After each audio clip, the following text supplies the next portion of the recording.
Well, welcome back. Here we are again, Ronnawash Cricket Club. Thank you to, for them for hosting us again. Brilliant facilities here with an incredible guest, Tom Dawson, Squibb, the sporting mind. A guy who has been flipping incredible to me and given me probably my first podcast. And you're the one who called this a podcast. So whoever's listening and enjoy, you got this guy to thank. Mental skills, mental coach. What's the official title? Yeah, it changes. Firstly, can I just go back? I don't deserve much credit. You rang me up and you were talking about getting into sports psychology and what have you, and we got chatting, and I think I realized quickly that maybe why don't you just start a podcast, put some content out there, and you found your niche. How old are you? 23? 23, yeah. 23, so you found a niche, and I think you're doing extremely well. Please, I don't deserve any credit for that. Secondly, what I call myself, but it's different in different spaces. I don't love the word mental coach.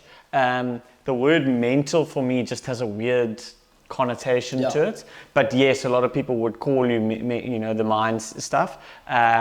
It kind of differs in different roles. So I was just with the Proteas, I'm performance coach. Which was my title, and I think when I was at the Storm as a performance coach, I prefer that. Some people think that means you're doing the physical athletic performance, but it's not. It's more around how are we getting you to think in the best possible way? Are we getting individuals to work together? How are we getting people at their best? So I prefer performance coach to mental coach, but I suppose potatoes. But so you say that, but how do you do that? Because I remember the first time we chatted, and you told me about. You said, okay, put together a session you do at the club with the under 20s, UCC under 20s, and then the feedback I got from you was you don't want to bore them too much with the whole reason behind it, but you need to get them to believe in something. How do you do that? Because how do you walk into a room and do that? So I'm going to use someone else's words. Eric Simons is the bowling coach of the Proteas, and he says if you go to me and you say you want to give me directions to go somewhere, you think old school, not Google Maps, you want to give someone directions, you're going to ask where you're coming from. So the first thing you're doing when you're working with anyone is try and understand where they're coming from. Okay. So if I'm working with Robbie Gillette to help you become the best influencer in the world, or if I'm working with a person this morning who's running a business, or if I'm working tomorrow with a rugby player, we need to understand where they're coming from. So I'll ask a lot of questions. Okay. So let's say, for example, I'm going to go and work with a team. I will try and find out as much I can about that team before I even get in the room. So you'll do previous research, prior research. You must. So who's getting you involved? Maybe a head coach is getting you involved. So I've got to try and understand, cool, why are you getting me? What was the reason you picked up the phone and said, Tom, I want you to work here? What are the things, what are the opportunities, what are, all these cliches, what are the lowest hanging fruits? Geez, I tell you, the lowest hanging fruit at the moment, this team, they don't trust each other. Okay, cool. Well, how are we going to work on trust? Now we decide what is our strategy for that. So I would say there's key principles that I would operate from, but your tactics change all the time. Okay. Does that make sense? Yeah. So the way you go about building trust changes. It's going to change. And then, maybe there's a team where you're one of the key issues is we don't have a leadership core. We don't have people who are driving certain behaviors, right? Let's go and dive into that. Let's spend time. Let's take that leadership group away for a day and go and do intensive leadership development with them, get them to grow their self-awareness, understand what the team needs, and go from there. So you always, if you think about this, work from the challenge backwards. So what's the challenge?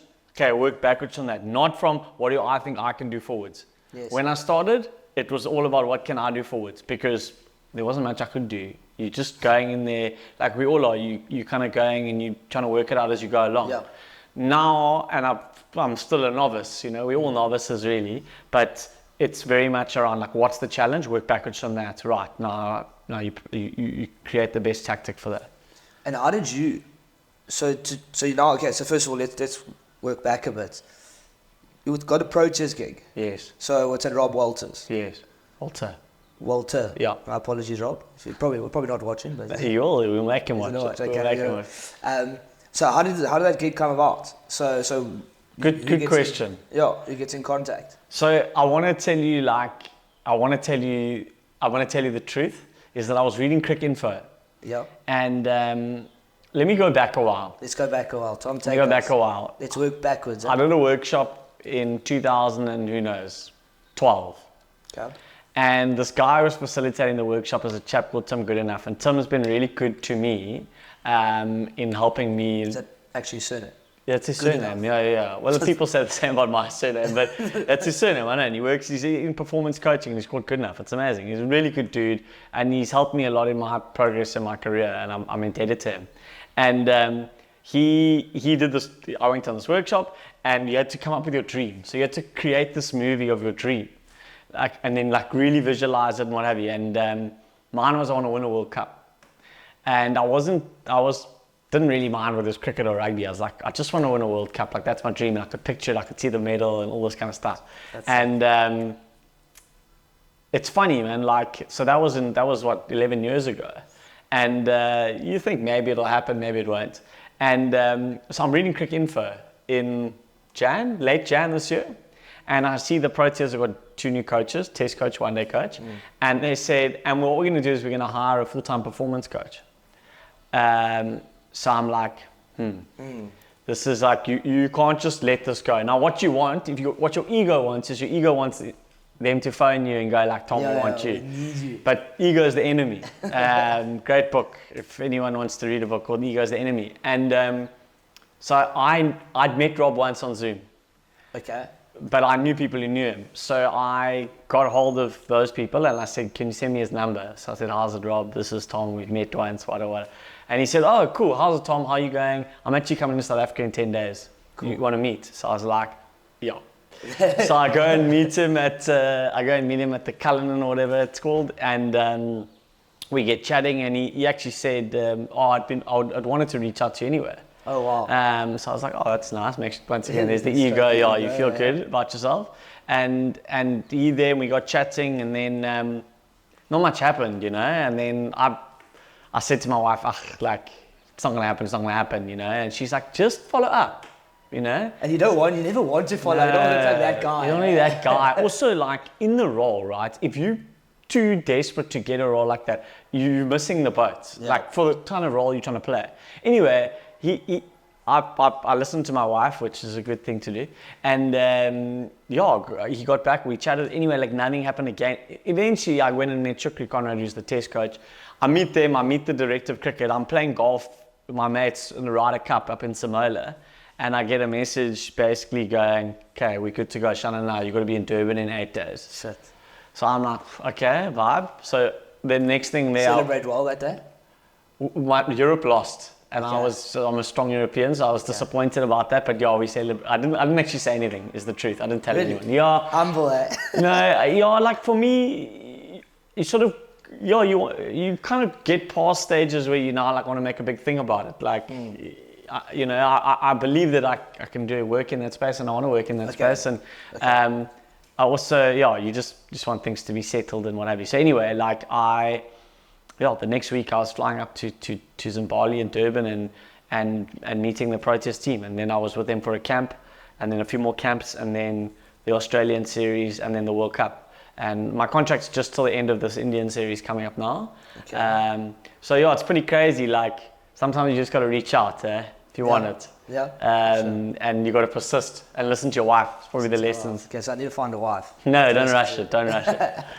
Okay, so with an option, obviously, to extend now with this. I suppose, right? Like, that wouldn't be my decision to make. Yeah.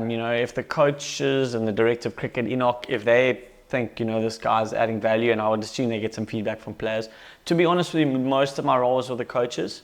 So I did a little bit of stuff with the players in the opening camps, but at the World Cup, if players wanted to speak to me, they could, but it was all optional. Okay.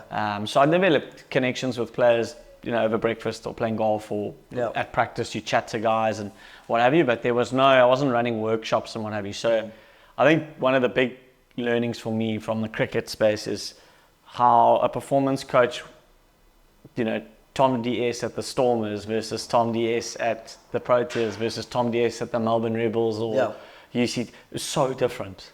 Yeah. So you got to wear different hats. So I realized I had to shut up, listen, watch, give some insights when I could, and yeah, it was an incredible learning experience for me. So what does your first session look like in Durban when you go there? What's your first, do you go, I mean, bro, sure, like you're human, you know, you walk into a spot where it's like Quinny, like Meneers, like main guys. When you walk in there, surely you feel a bit like, yes, this is like, first of all, cool, but second of all, like, damn, like now I've got to get these guys to buy into what I do. Robbie, it's a good question, right? So like, genuinely, like, I didn't feel overawed. Okay. And I don't mean that because I think I'm amazing. I just think that's not helpful. And actually, these guys are younger than me, and they normal people there. Yeah. So I think what you do feel is you feel anxiety around, I want to do this well. And that's me, you know, like that's Tom Dawson Squibb. Like I want to do things well, I want to win, I want to succeed. And that's helpful, and also there's a dark side to that, you know. So I wanted to do well. So to be honest, I'd met Rob twice. Arrived there the day before, just Rob and I. We played golf, we had a couple of beers, we had dinner together, we had breakfast the next morning together. So we just got to connect over 24 hours. Yeah. Like, and that was risky. Yeah. But luckily we connected really well. And then it was like, cool, what are we going to do on this camp? And so you got 3-day camp, and I've got my plans out, but those plans are, you know, it was Dwight Eisenhower, who was the US president, who said, in battle, plans are vital. No, in battle, the act of planning is vital, yes, but plans are useless. And I'm paraphrasing it. What he's saying is the fact that you planned is great, but when it comes to battle, you're chucking that out. Yes. But the fact that you've done your planning makes you prepared. So I've obviously done my thinking and prepared and thought, and this is a big mistake that I made, right, is that you've got to go and listen and find out. So what I said to you at the start, like go and find out where they're at. Yeah. But I probably had this personal anxiety around like, shit man, like I'm getting this opportunity, Proteas at a World Cup. And it's happened so quickly.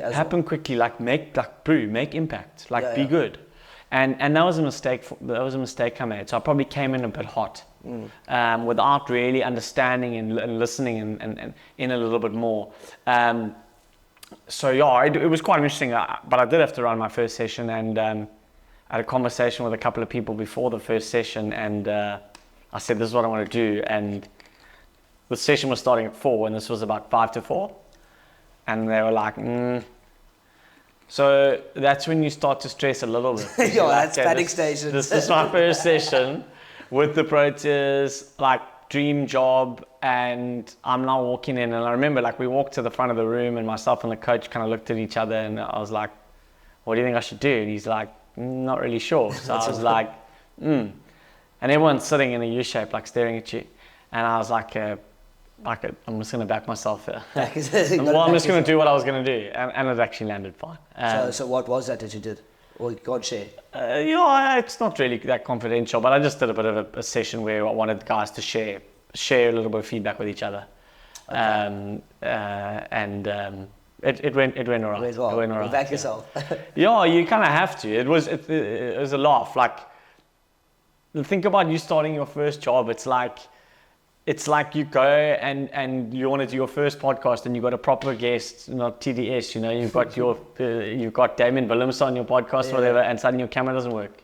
Oh, do you know what I mean? You're like stressing, and you're like phoning, and you're not recording, now you're panicking. Like, that's kind of where you can go, but you know, you're the performance coach, so you got to stay calm. You got to perform. Yeah. So no, but it was a very cool learning, cool moment, and definitely one I'm going to laugh about for many years. It was not the ideal start.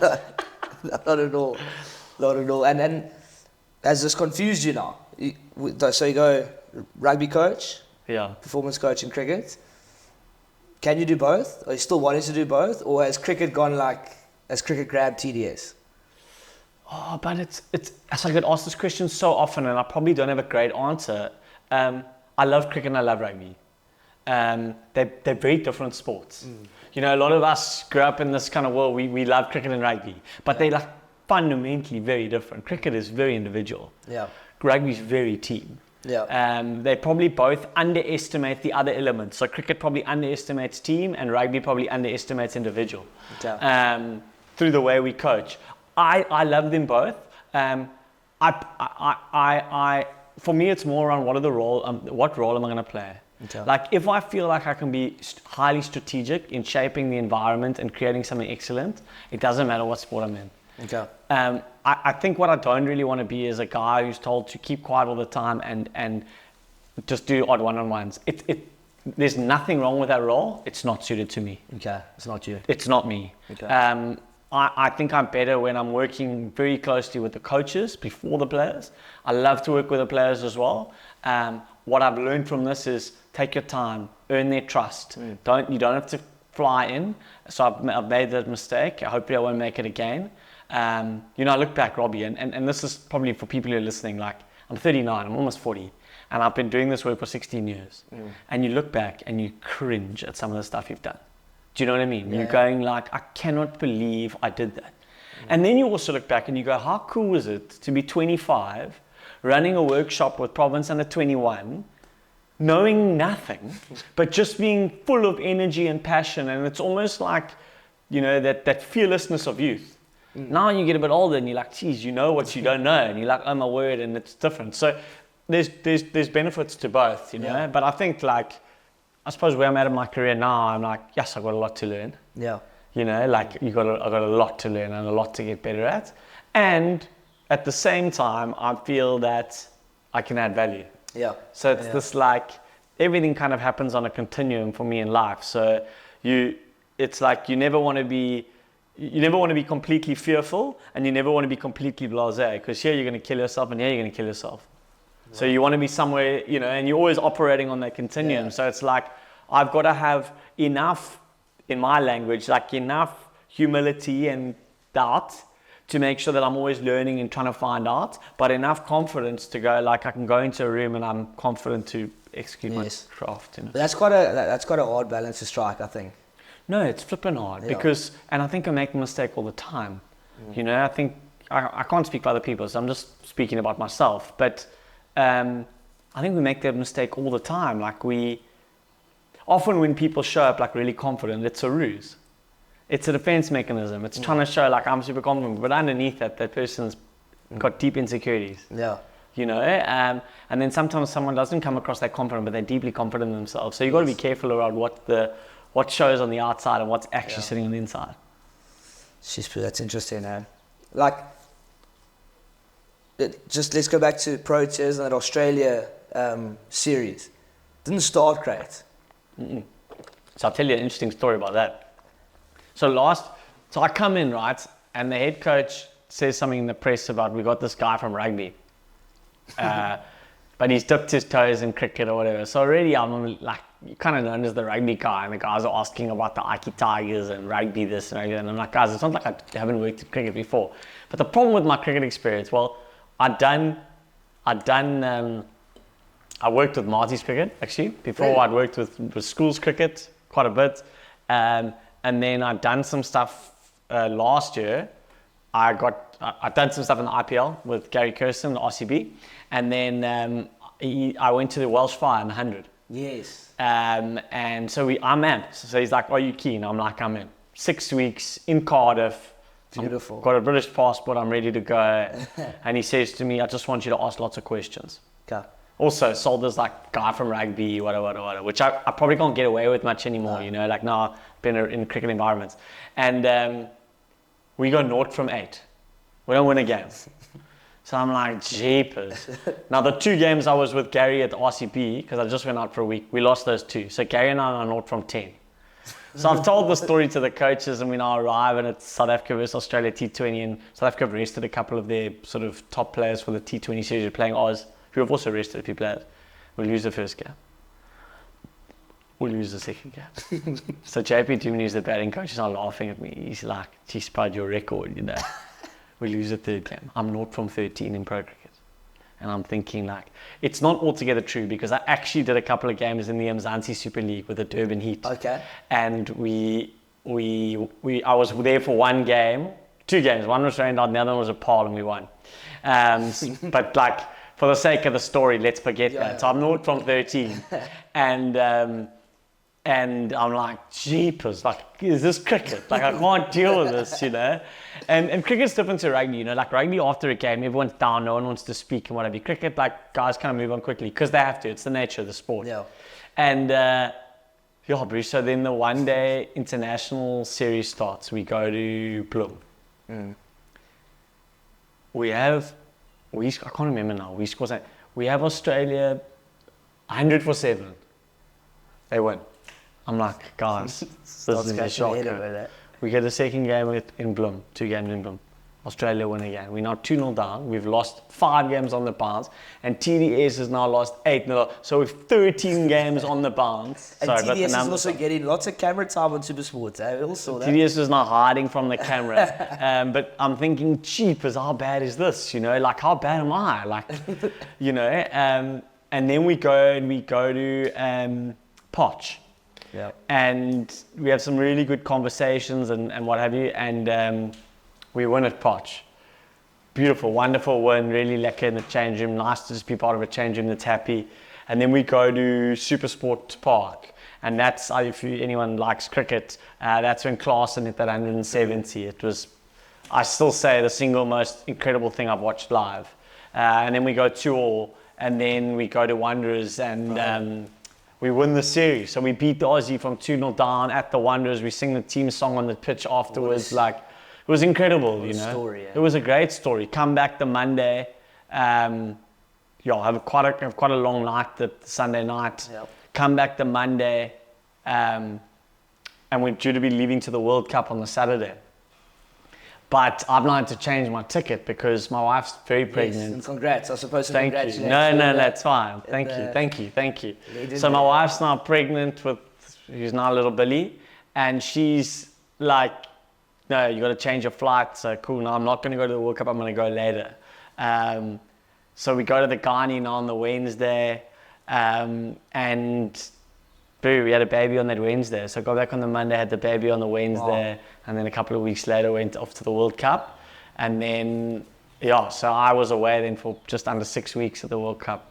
It's wild. Yeah, so a lot's happened this year. A lot of cool things though. Geez, a lot of cool things. I think it's been a crazy year. Like, you know, as you know well, like one of the favorite jobs I've ever done in the world is coach UCT. You know, I love it. It's a labor of love.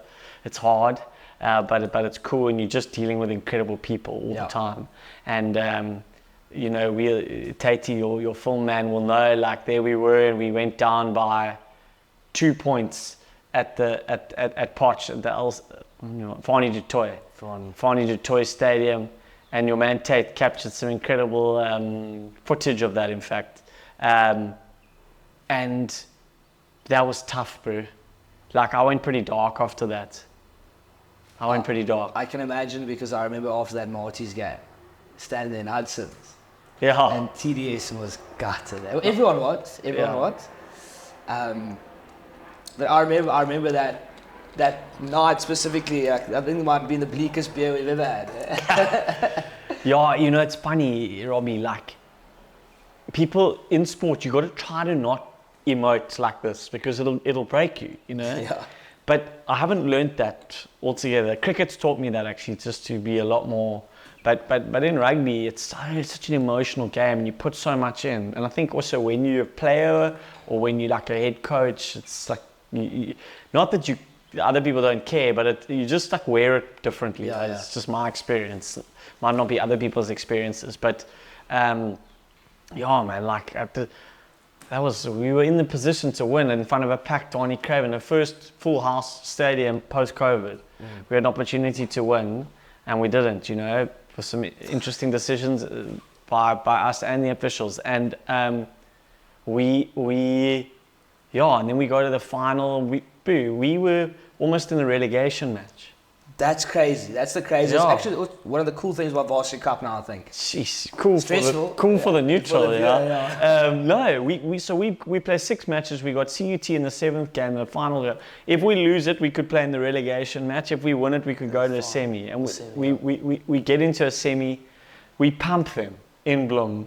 Like, incredible performance. Now we're in the semi-final, and we get to the play against semi-final against Shimlers. And like, I've never experienced I don't think I've experienced a change room like that. Like, we get into this tiny change room in Shimners. It's minute. It's like hard to even fit the. But our manager's done this really cool thing. So he's put the names of all the guys who were part of the squad who weren't there up on the wall. So like we could see them. They were with us in this tiny room, you know. And I remember giving it sort of team talk. I generally talk in the change room before the warm up. Yes. Most coaches talk at the hotels or wherever you are, but I don't know. I just prefer the change room. And but I remember looking around this room going like, this is euphoric. Like Oaks are just amped. They're just smiling and they're energized. And I think I was making a few jokes, but also like but I was like, this is weird. And we come out and we absolutely flare. I think we were 40 points up at half time. Yeah. And then we won 60-20 or something like that. And it was just this mind-blowing performance. And I won't forget it, like, the crowd could have came on the field afterwards, both at CUT and at Shimners, and they were like loving our players. Yeah. You know, like you got this guy in Sokoza Makazi, he's 4 foot high, and he's like, and these people are like all over him, you know, and it was just this amazing experience. And then we had to go to the final, and like playing at Potch is a very tough place to play, intimidating, but we'd lost to them at home. So there was doubt, you know, but there was also a lot of confidence. And I'd actually said to the guys after we lost against Potch at home, I said in the review, now, you can kind of go two ways. You can like shit all over the guys or whatever, but I don't know, something in my gut told me, let's take a different avenue. Now, I always, every message that comes out of my mouth has been thought through and spoken about with my assistant coaches because they're better than me, you know, that's the secret. Gerald's quite. Gerald, yeah. That's the secret to coaching. We just get people who are better than you. And so, you throw ideas around. And I said to the guys, the fact that we lost this game and the way we lost it is the reason I think we can win. And I said it in lots. And I said it again before the Potch game. And they came out and they scrummed us all over the park. They had a massive guys. Stumpy, I can't remember his surname. Sampie Swiggers. And but we came back in the second, and I said to the guys half time, don't stress. This is exactly how it's meant to happen. We're down, but we're coming. Yeah. And we came. And you know, if anyone who's watching watched the game, I mean, we had 5-6 opportunities to score, and we would have won the game, you know, or even a drop goal. Anyway, we didn't. We lost. We lost by 2 points, and no one's going to remember us. They're going to remember Potch, you know. But that was tough after that, eh? I remember, probably something that people don't know when you coach, like, I remember sitting in the change room. Everyone had left. It was empty. And I just went and had a timeout. And I remember, like, just sitting in the change room. I actually took a picture of, like, with an empty bin a full bin in the middle of an empty change room.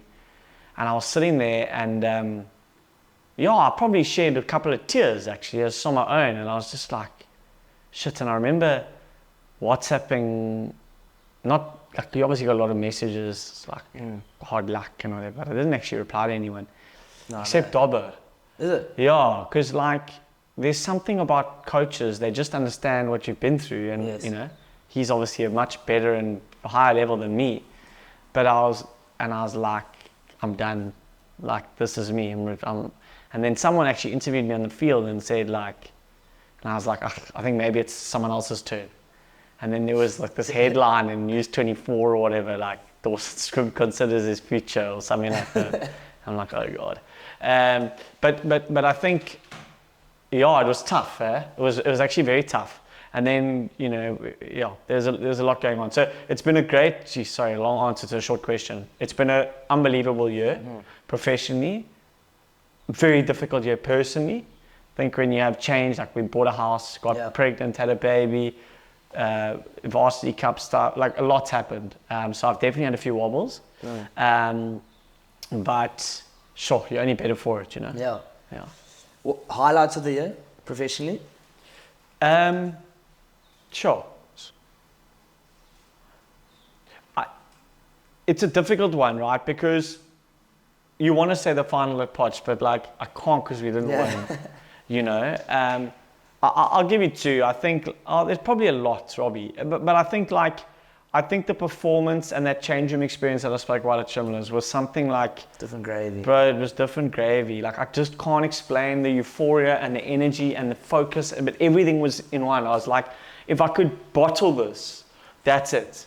And it's very little to do with my team talk. You know, people often say, like, oh, what did you say? I'm like, who cares what I said? They don't care. They don't remember. Yeah. You know, but the players were able to create that with the assistant coaches, you know? And then I think, like, you did have a little moment, South Africa versus India at Eden Gardens. You know, Eden Gardens is like the Lords of India. It's, Bro, you know, so it's, and it's shrunk a little bit. So there were only 57,000 people in the crowd, but it was loud. And I think, like, when we arrived there at practice for the warm-up and you look around and there's like, welcome to Eden Gardens. So you got a cool picture of it. Like, it's pretty cool. And you have to go. In fact, I said it to the other coaches, like, guys, we've taken no time to go, this is cool. Yeah. Because you don't. You stop fanning, bro. You stop fanning and you start thinking about trying to win and how to coach. And sometimes you just got to stop yourself and go, like, this is about. This is cool. Yeah. And so I would say, like, professionally, those are two highlights. I'm sure after this, some more things will come to mind, but those were two big ones. I wanted to pick up on something you said earlier about the guys were 2-0 down and then came back to win 3-2. Yeah. You said you had some pretty good conversations in the build-up to the third game. What were those sort of conversations you had? You know, one thing about sport is sportsmen and women will often say, all I want is honesty. The reality is about sports is that people are rarely honest. You know what I mean? Yep. So I think the conversations that you have with a team as you go through, it's to, like, you're peeling off a layer of an onion all the time. Does that make sense? Okay, yeah. So it's like I'm peeling off this. So I can't even remember the exact conversation that might have been had between 2-0 and 3-0. And also, Robbie, you've got to be so careful. Like, a lot of it's luck. So suddenly we play in Bloem on 2 flat decks. You go to Potch, it's slow and it's turning, and we pick 2 spinners. Yeah. Now you can say, oh, it's the conversation. Well, maybe just style suited us because we played 2 spinners. They played a youngster Sanger. We played Shamo, and I don't know if Kesh. I can't remember. I think someone else another spinner might have played a plus Markram, and that it changes, you know. But I think what we've done nicely, or what the team has done nicely, is they've started to peel back layers of the onion. Nice. You know, so when I read articles like the team is heartless and thoughtless, I'm like, you can criticize people for a lot. You can criticize them for not being able to perform under pressure, or why didn't you play that shot? You can criticize them, but you can't criticize them for being heartless or thoughtless, like, because it's so far from the truth. Yes, yeah. It's so far from the truth, you know. So these guys, and I'm not trying to sound like these guys go through the ringer, bro. Yeah, it's 5-star hotels and it's police escorts. I mean, it's wild, bro. You arrive at the airport and your bags go through, and then they put in your room when you get to the next 5-star hotel, and it's lekker. Yeah. But it's like, it's dry and it's monotonous, and these guys are on the TV all the time. Yeah. And they're getting attention and they're getting criticism, and everyone can say, oh, like, ignore social media. They're not ignoring social media. Most of them are on social media. Why? So that they can promote their personal brand, which is what they should be doing. Yeah. And engage with fans. But so they're gonna see, like, you know, Robbie Gillette's a dickhead, or, you know, you're going to see that kind of stuff. Not far from the truth. No, but you know, you're going to see that. So, yeah, I mean, I feel especially sorry for a guy like Temba, you know, like, he's just become like this polarizing force for people. And he's not a polarizing force in the team, but he's polarizing for people in that nothing that he's done, but it's like he's like Marmite, you know, you either love it or you hate it. Like, people just seem to love him or hate him. Why do you think that is? Oh, Or is it? I think it's got a lot of historical baggage in race, if I'm honest with you. I think unfairly, this sort of narrative in cricket and maybe a bit in rugby, like, if you're black and you put in a team, it's because you're a quota player. And in that narrative, you know, Temba didn't score a lot of hundreds early on in his career, or he didn't average that much, and then it's like he's a quota, and then that's the dreadfulness of social media. It like gathers pace. So I think that starts it. And then the second thing I think is South Africans love winners. So like, let's say the Proteas almost didn't qualify for the World Cup. So they haven't won enough at big moments. So Temba could have been someone else Yeah. as well. You know, the next captain. He could also get slated because South Africans love winners. Like the biggest sport in this country by a country mile is soccer. But Bafana games don't get crowds. Yeah. You take away Chiefs, Sundowns and Pirates, they don't get games. But soccer's, why? Because they're not winners. The brand is not winning. The Springboks, people are going mental. Yeah, like they've done some certain things, they've won. So people want to attach because why do people watch sport? They watch sport. Why do they watch professional sport? Because they feel like they want to belong. So you feel like you're watching a part of yourself. Do you know what I mean? Yeah, so like you do badly, you feel bad about yourself. They do well, you feel good about yourself. So that's why people want to be associated with winners. So I think, yeah, I feel for Temba, like he gets put in the ringer, and then like, look, the Proteas probably haven't done wonders for themselves in terms of their marketing, and you know, like you read a lot in the press about the knee story and the SJN story and all of these kind of stories, and I feel desperately sorry for the players because they're flipping good oaks. Yeah. You know, but they've been thrown into having to be politicians and political beings, and they yes, you can say that's their job, but they're not necessarily skilled in that space. And then people are like, I don't want to be part of this. Yeah. You know, Yeah. So yeah. That's frustrating because you look at the quality of player in the Proteas, it's insane. Like the quality of the individuals are insane. But what I wanted to ask you, talking about social media and news headlines now, what would your immediate response be to someone saying the Proteas are chokers? I'll come back to that. Cool. Just what you said about incredible players, incredible human beings. Like there's some seriously amazing people. Like, you know, I don't want to avoid your question. I'll come to your question. But there's some like seriously good people. And I suppose I shouldn't individualize because then it seems like another guy's not a good person. But there's some really incredible human beings. Take away their cricket ability. Caring, thoughtful, hardworking, self-disciplined, humble human beings, you know, and it's amazing to be around. Your question around chokers. I suppose first and foremost, one has to define like what is a choke. So for me, it's like I'm in a winning position and suddenly I lose my skill. You know, it would be before your time, but there was a lady called Jana Novotna and she was playing a semi-final. I think it was a semi-final. It might have even been a final at Wimbledon against Steffi Graf. Steffi Graf was a legend of women's tennis. Jana Novotna's up. She's a couple of games away from winning. She basically forgets how to hit the ball. She loses her biomechanical ability. It's on YouTube. And that's a choke. Yeah. The thing with choking is, I would say you're in a winning position, you're in a good position, and then you perform suboptimally as a result of a mental breakdown. What choking is interesting is it's become very accusatory. So it's like you're a choker, like you could help it. No one's choosing to choke. Yeah. Do you know what I mean? Like if I played golf the other day, in fact, it was myself, Marco Janssen versus, who do we play against? Oh, Rob Walter and JP Duminy. So I'm like, we're playing quite nicely. Marco hits the ball 100 years. And I had a terrible last 5 holes. And myself and Marco lost. Did I choke? Maybe I did. We were never massively up and we were in a position. Did I choke? Probably I did. Now, did I choose to do that? No. So I think the choking thing's become this like tag that you throw at people, like someone saying, oh, you're a fatso, or you're a dickhead. You say you're a choker. Well, so what I'll say about the Proteas and choking, I think, did we choke in this World Cup? I don't think we did. Like, I think, and people will say, oh, but you were there. Like, you're not going to say, well, we performed above the expectations. We were the 8th team to qualify automatically. We got to a semi-final, finishing second. We beat a lot of good sides along the way. We broke records for most runs. You should have seen the stats. We did incredibly well. We get to the semi-final against Australia. All the information says bat first. Our preference is to bat first. We bat first, but in India, generally it's sunny days, what have you, and then you worry about the dew later, etc., but you can handle it. The weather is terrible. It's overcast. There's little bits of rain. We went off for rain. Australia ball first. I spoke to Andy Flowers, the assistant consultant for Australia afterwards, and he's like, we didn't think it was going to do that. The ball starts to nip around everywhere. I watch those first 10 overs. No, it's going everywhere. And the next thing you're 18 for 2, 27 for 4. And you're like, it's hard to come back.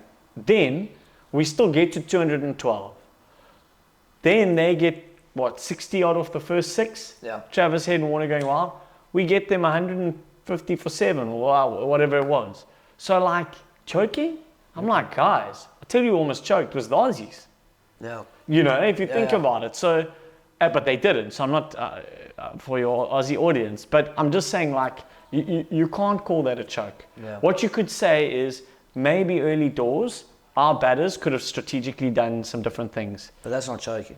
I wouldn't have thought so. I think they could have maybe, I'm saying this as a fan because I'm not a cricket coach. Like maybe they could have looked and said, right, let's do slightly different things in this situation because the ball's moving around so much. Yeah. But you know what? You go back to the detail of the game, and this is what people need to understand when you watch sport. David Warner saves 2 fours with diving stops. Marnus Labuschagne saves another one with diving stops in the first 10 overs. Yeah. If those balls go for 4, and cricket is a massive momentum sport. Life is momentum game, but cricket, massive momentum game. We suddenly 20 for naught. Connie doesn't feel he has to go over the top because he's actually had a run a ball already. He stays and he gets 100. We score 280, we win the game. So it's that margin. So when people look at sport, you've got to look at what started it, like cause, not effect, and you've got to look at the margins, like the tiny little bit. So that's where you give huge credit to Australia.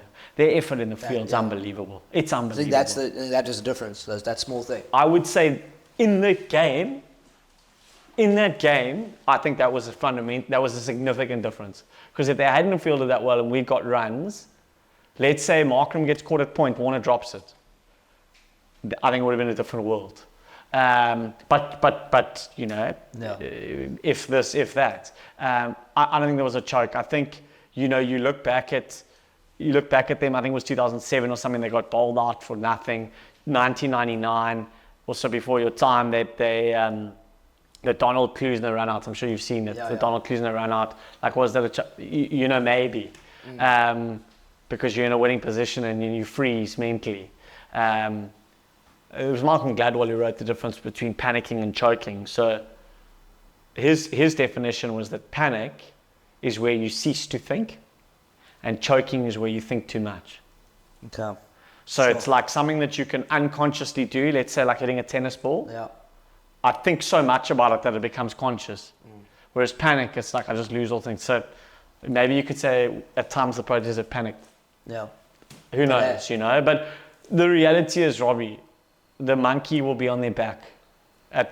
So unfortunately, Marco Jansen or Aiden Markram or Anile Petlakwayo has got to wear the monkey on his back from the 1999. They weren't even born. Yeah. And I actually think going into that game, we were in a good mental space. They were clear on their plans. Our bowling unit, which was meant to be inexperienced and going to battle, overperformed. Gerald could say, what amazing, you know. Flippin' legend. Yeah. He's going to be a legend, bro. He's going to be a legend. He's a very unique human being. Okay. Very unique human being, different guy. I got on very well with him. He's actually married next week. I don't know when this will release, so he might be married already. But yeah, I mean, he's your age. Very well read. Like he's reading books on history and like loves to read. Quite stays in his room mostly. Okay, so quite a reserved guy. Quite a reserved guy, but deep thinker. Good sense of humor. Loves music. Loves reading. Loves general knowledge. Okay. Loves the outdoors and loves to bowl fast. Very fast. Yeah. I'll still face him, man. I won't. I'm not saying I'd hit him. Let me safely tell you one thing. You do not want to face those guys. So I was very privileged to stand in the nets while they were bowling and throw the balls back. And in fact, this is funny. So Gerald's bowling and Marco's bowling and I was standing in the net. And he goes, Tom, can you stop doing that? So I said, what do I do? He's like, every time I bowl, you're flinching. I'm standing on the side of the net. So I said, Pooh, firstly, the ball's left your hand already, so you need to concentrate on the right thing. And secondly, okay, cool, I didn't even know I was doing it. So anyway, I made sure to stand really still afterwards, but it's very fast. Fast, eh? It's fast. But you saw, obviously, my batting performance that day at the Pilots Cricket Club. Yeah. I got 50. I'll give you credit. There we go. First time ever. You've got proper intent about your batting. You know, we talk a lot. They talk a lot in the Proteas about intent. Like you've got strong intent. You've got a wonderful confidence about your batting. Quality of bowling you faced that day? Well, I faced you, so how do you rate your bowling? Very poor. Very poor, okay. But you didn't hit me, yeah? I And did. you wanted to. I think you you for 6. No. I did. No. Because as Charles still Please, dropped it listen. over the boundary, that's why. No, I lie. I hit Charles. You literally, this has been a great podcast up until now. And I've ruined it. Yeah, you've not hit me for 6. And but I'd love to see you face the Proteas. But we're gonna do it. It's like a challenge, right? You know when Piers Morgan faced Brigley, yeah. It's gonna be me, except We did joke about it. I was actually joking about it with some of the players, and I said, would I rather face you guys bowling with a new white ball? No, the ball's got to be older than they bowl to me. So, new white ball, or tackle Dwayne at full pace? I'd rather tackle Dwayne. That's what I said. I'll tackle Dwayne. I won't tackle him, but I'll get in the way and I'll go high and he'll run over me. But I can tell you now, I could lose my life facing Michael Jansen with a new ball. It's rapid, eh? Rapid, and it's bouncing. Tom, on that note, we ran out of time. I don't want to keep you too long, so I know you bought some stuff for show and tell. You want my show and tell? Let's do 2 show and tells. Tate, you get to choose. It's terrible. Actually, get the tambourine. Get the tambourine. Tambourine in the blazer. Okay. Yeah, show and tell. Chris Van Sale asked you to talk about Samoa as well. So I told you earlier about the Ryder Cup. Yeah. So it was the 20th Ryder Cup this year. I've sort of been part of this community called the Tornadoes for a long period of time. Sorry, just to clarify, it's not the actual Ryder Cup. No, it's not that. I see you left that detail out. Our Tornadoes Ryder Cup, which was in its 20th edition, which I mentioned earlier, and we played at Samoa, and Europe have battled there. Chris Van Sale is a strong American candidate. And I actually don't have much to say because they got the better of us badly. Okay. Yeah, Okay. I was very upset about it. Okay, well, that's fine. Fair enough. Show and tell. Okay, so it's interesting that you talk about golf, right? So people discount luck in life. So what do they say? Luck's where opportunity meets preparation. That's a nice way of saying it, but sometimes you're just lucky. So I'm working with the South African ladies amateur golf team, 2013. So I work with them for a while and do this, and I'm running a workshop in now 2014, and the coach of the team comes to me and she says, we don't have a captain for the tour. We're going to Japan, and we need a captain because the usual captain is unavailable. Are you available? So I'm like, let me think about it. So I go like outside the room, pretend to think about it, come straight back in and go, let me know the dates. I did actually have to know the dates because I had some other stuff going on, but I went. I had to leave a little bit late because I had something else, but I was the captain of the South African ladies, and this was my blazer, of the South African ladies team. So you can see it says golf captain over there, got some badges and stuff. And the funny thing about... How's that even allowed? Oh, it doesn't matter your gender. I'm not playing. I'm not playing captain. Okay. So the interesting thing about this is so I go there. I'm like, cool. Like, what am I going to do? I go there, and in golf, the captain is bigger than the coach. Like, more important. Yeah. So it's the opening ceremony. So I'm like, I'll clip on at the back there, have some sushi, A couple of beers. and the coach will be with the team. She goes, no, you are leading the team out at this opening ceremony with a flag. And I'm like, they talk about imposter syndrome. Like, I had the biggest imposter syndrome of my life. So I go into this packed hall, full brass band, music, and South Africa. And there's TDS with this flag. And the ladies, I'm going, what am I doing here? But it was such a cool experience. And then basically, there's 3 rounds, and the girls were all in different 3 balls. So I would like go between them and find out how you're doing, what have you. And I remember like after the first day, I said, okay, guys, give me some feedback, And they were like, no, lots of enthusiasm. Like, I covered more Ks than any other captain. I was just running between 3. And they're like, a bit less. So that was my experience, but it was a wonderful experience. That's so this very blaze I treasure. A funny story about this actually is we used to live in Frederhoek, and their fire, it was bad. We had 3 fires when we were there, like bad fires, like evacuate. So we had to evacuate our house, and I took my guitar, our cats, our passports and IDs, and this are my Varsity Cup blazers, my 2 blazers. I just value blazers so much. So it was very cool to get a Proteas on as well. And then Tough to live on the hill there. tough, yeah. But now we're in the burbs. Now we're in the burbs. Do you want another one? What is that? One more. The tambourine. So in 2021, I was coach of the VST Varsity Cup team, and we had a theme called our theme was Defiance. And anyway, and we had this whole sort of underlying thing about music. So like our calls of 9 and 10 are treble and bass. And our there's a lot. Go back down the blind. I don't want to say that, someone will know. But there's a lot of musicalness to it, and we have houses. Anyway, so what I wanted to do was bring music into the sort of in a symbolic way. So inside this tambourine actually are little pieces of paper. So we did a workshop with the whole team, and the guys had to write down on a piece of paper who they were playing for and what they would want that person to think of them. Like basically how would they make them proud. You had to write it down, then we were in little mini circles, and you had to share that story with the group. Very cool. And I remember in the room, and there were people crying, and it was amazingly heartfelt, beautiful space to be in. And then we put the piece of paper and we put them in the tambourine, and we closed the tambourine up. And then the captain would run, Liam Greenhoff would run out onto the field every match with the tambourine. And it was symbolic of all the people we're playing for, all the other team who've been part of it, our music. It was like a symbol. So I've kept it.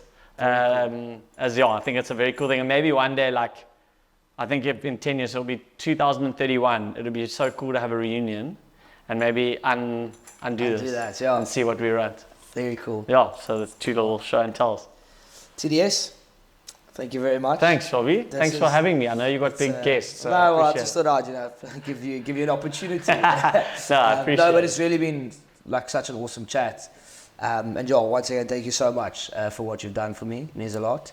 And Joel, hopefully we can work together again soon. I hope so.